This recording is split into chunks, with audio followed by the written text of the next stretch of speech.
So then we move on to implementing a hardware for greatest common divisor.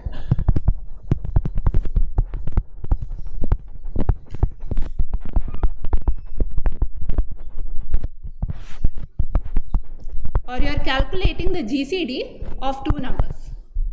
So I will first give you a sort of like a pseudo code, right? Then instead of, so you can take the algorithm that I give you as it is. We'll take a sample example and see that the algorithm is working. And then we will move on to implementing the system. Okay, so this is the pseudocode that you can use. Let's say you have two inputs, X and Y, and your aim is to calculate the greatest common divisor between X and Y. So this is the algorithm that you can use. While your Y is greater than 0, if the X is smaller than Y, then you will swap X and Y. Else you will do X equal to X minus Y. Right? I will simply take an example and show that this algorithm works. So in the first step, you want to load your X and Y with some input values. I'm for now going to assume that the two values that have been loaded are 49 and 35, right? Now, based on the algorithm given here, what should be the next step?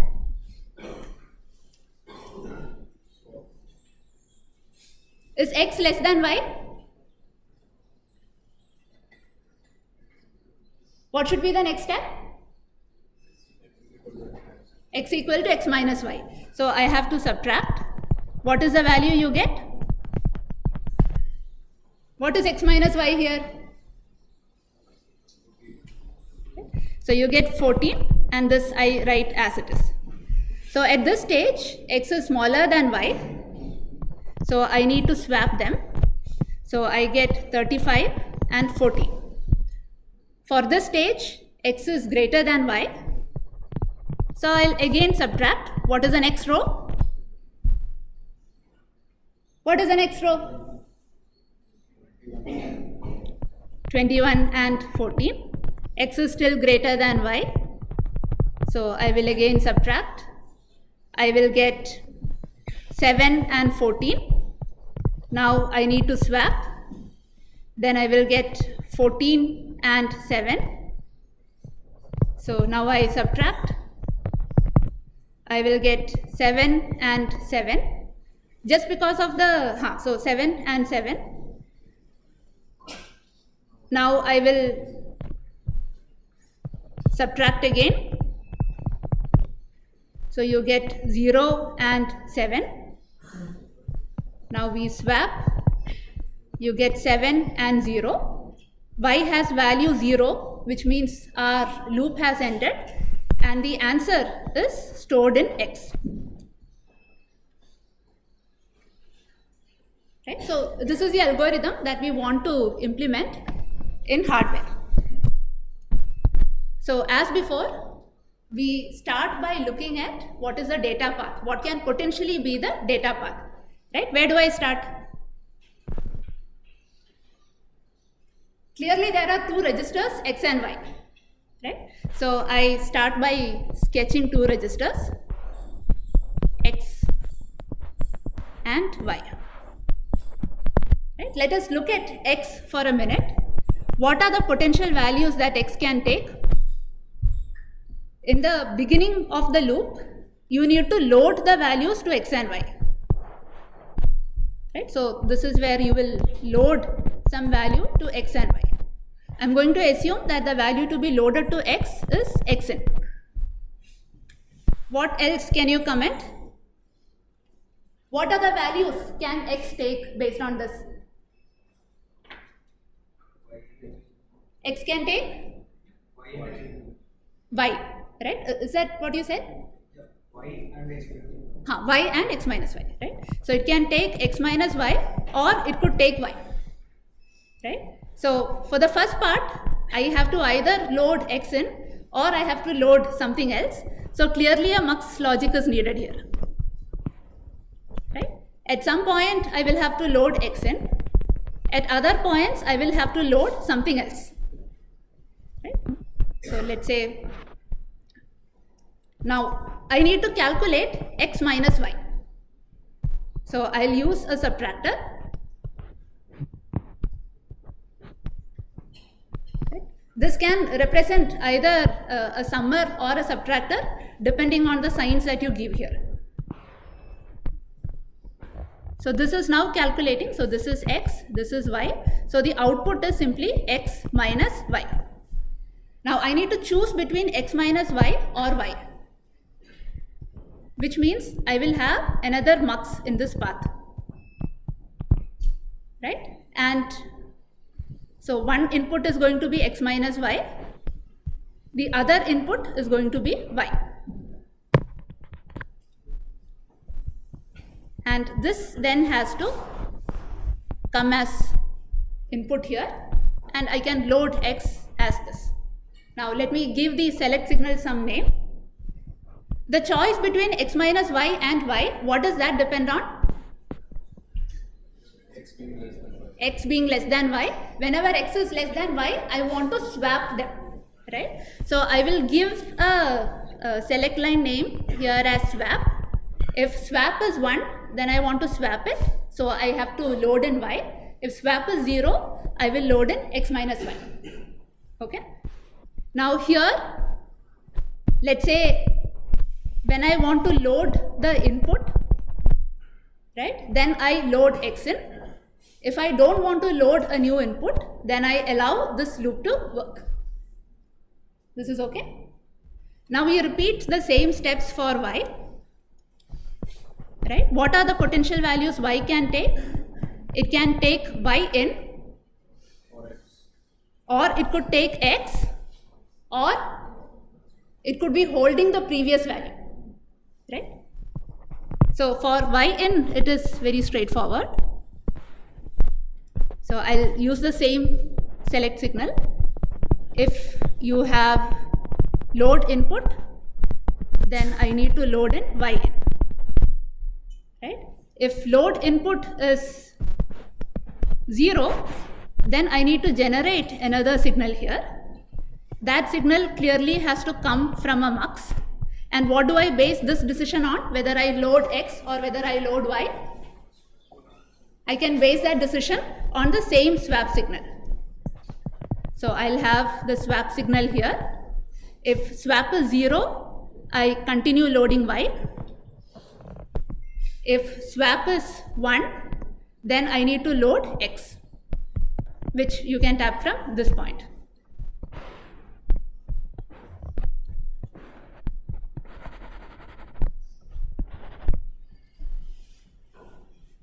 Okay? Did we miss out anything? Of course, you can show the clock.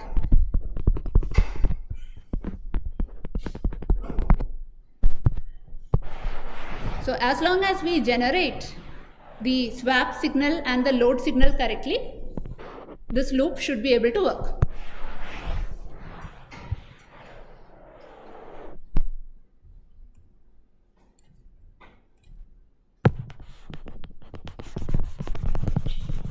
Right? What else do you think we need to generate by looking at this code? You need to generate inputs to the control path, right? And the control path has to make decisions based on whether Y is greater than 0 or if X is lesser than Y, right? So I will implement combinational circuits here. So for now, I'll simply show this as some decision making box. You know how to implement this as a combinational circuit, right? So one thing I want to check if is Y is equal to 0. So this is Y equal to 0. The other thing that I want to check is if your X is lesser than Y. So I'm going to call this output as X lesser than Y, right? And you can take these two also as inputs to your controller. Right? Any questions on the data path? Okay, now let me sketch the controller here.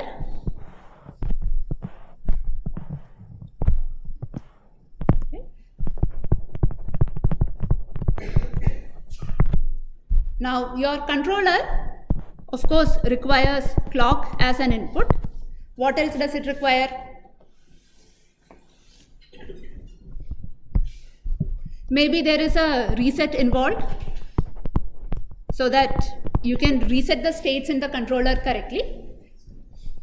You want to give an input to the controller saying that, okay, start the operations now. So maybe there is a start involved.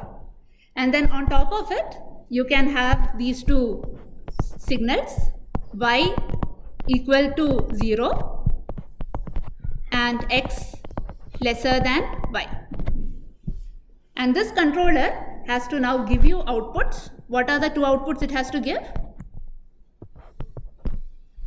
What are the two outputs that the controller has to give so that we control the flow of data through this data path? Yeah. So you need to get swap and the load in signal. Now to the outside world, the controller may also want to give out a ready signal. This tells you that the computations is done and you can look at the X register to find out the GCD. Okay. Now why don't you take a minute and try and sketch out the state diagram for the controller.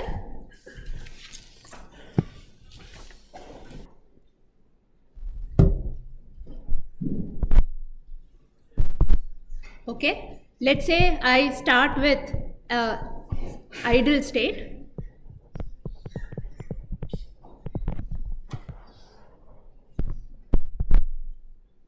If my start is not 1, I remain in the state. If my reset is 1, I remain in the state. Now, if my start becomes 1, right, which means you are starting the operation of the loop, right? So quickly tell me what should be the value of swap and what should be the value of load in. You are starting the operation of the loop, right? So which variable do you have to set now? You have to set load in, right? So I can make my load in equal to 1. So now I have entered the loop, right? And once you are in this loop, what are the two conditions that you have to keep checking for? So let's say your y was not equal to 0, right? Which means you have to be within the loop, right? So if your y equivalent is not equal to 0, then there are there is one other variable that you need to check. You need to check if your x is lesser than y or if your x is not lesser than y. If your x is lesser than y, what is the change you have to make? You have to make the swap equal to 1. And you will go back to this S loop state. If x is not lesser than y, that means that your swap will remain at 0.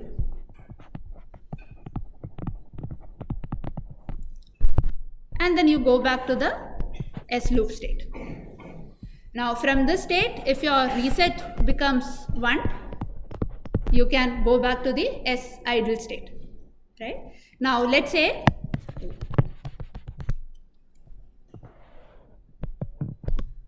what happens if your y equivalent to 0 becomes 1? That means you have finished executing the loop, right? What should you do after that? You have to make your ready signal 1. So you have y equivalent to 0 being 1. Corresponding to that, you have to make your ready to be equal to 1. and you can go back to the idle state. Right? So I have marked only the critical outputs. At a stage when they are critical, so load in becomes equal to 1 here. So clearly at this stage your swap is still equal to 0. If you were going through this reset path back to the idle, then you wouldn't make your ready to be 1. So ready equal to 0, load in equal to 0, swap equal to 0, etc. So I have shown the points where your output variables are expected to change. Is this okay? I can write a state table for this.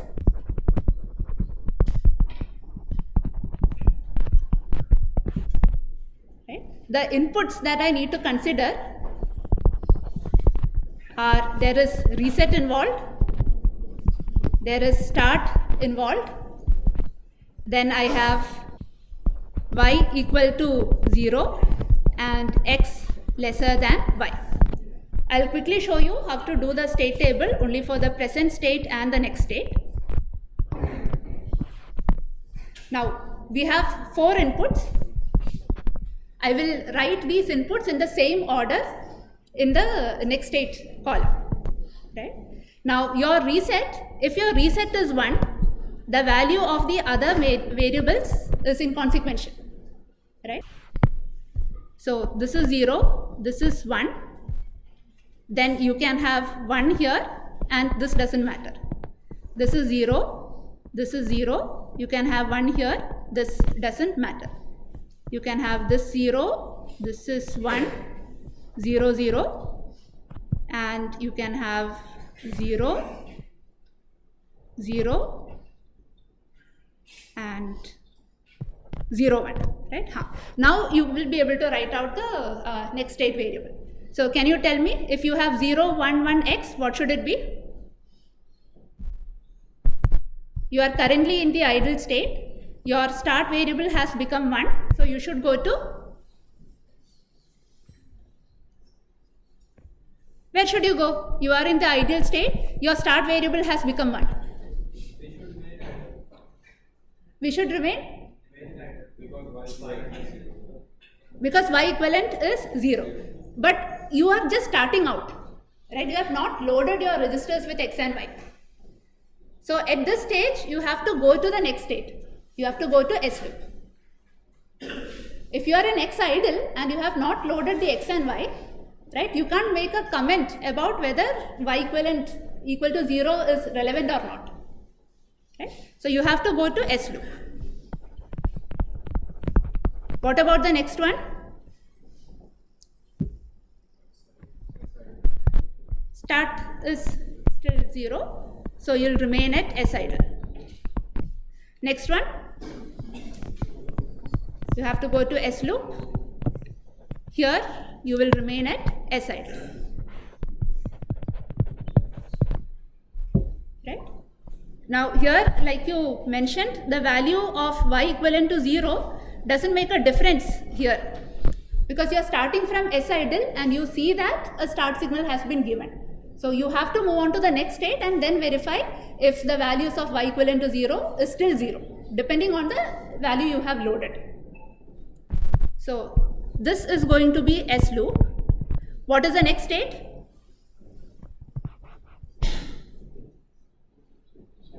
It has to remain at S idle. What about this?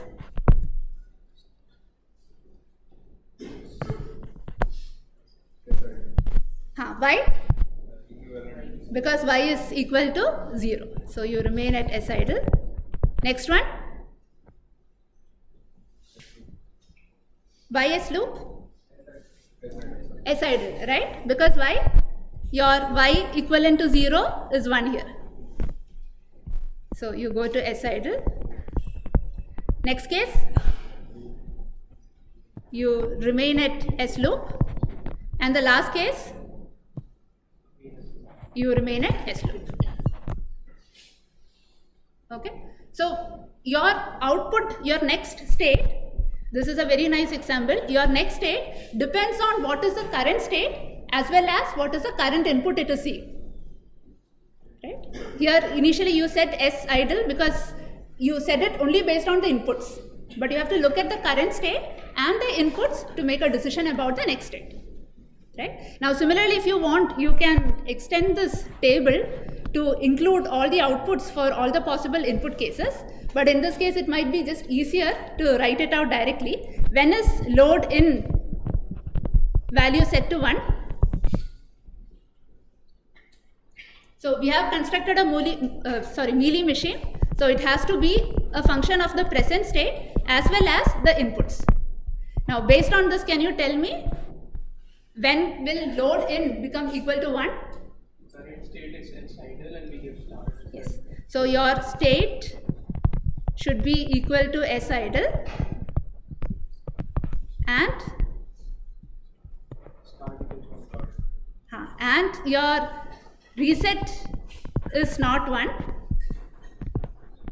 and your start is equal to 1.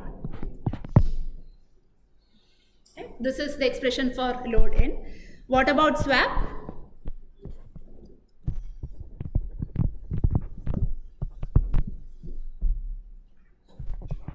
Can you tell me an expression?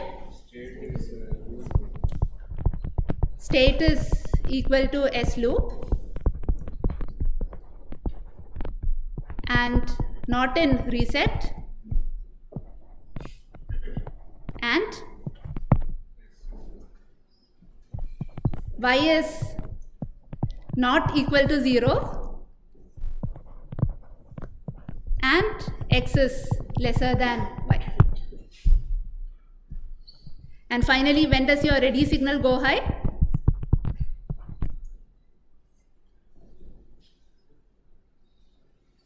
Tell me the state. State equal to S loop and State equal to S loop y equals 0 and y equals 0. and y equal to 0.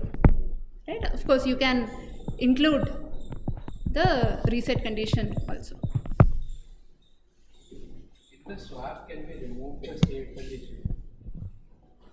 In the swap, can you remove the state condition? Right? What if you were in S idle? For the K-map like thing, we have always put except everywhere. For the so we have not looked at the conditions for swap here, right? So where will the swap be equal to 1? When x is lesser than y. When x is lesser than y, right? Now, if you were in the idle state, you don't have any control over what is in x and what is in y before you have loaded the variables. But then it won't even be used. It is not even used, I agree, but you don't want the controller to give out arbitrarily incorrect values.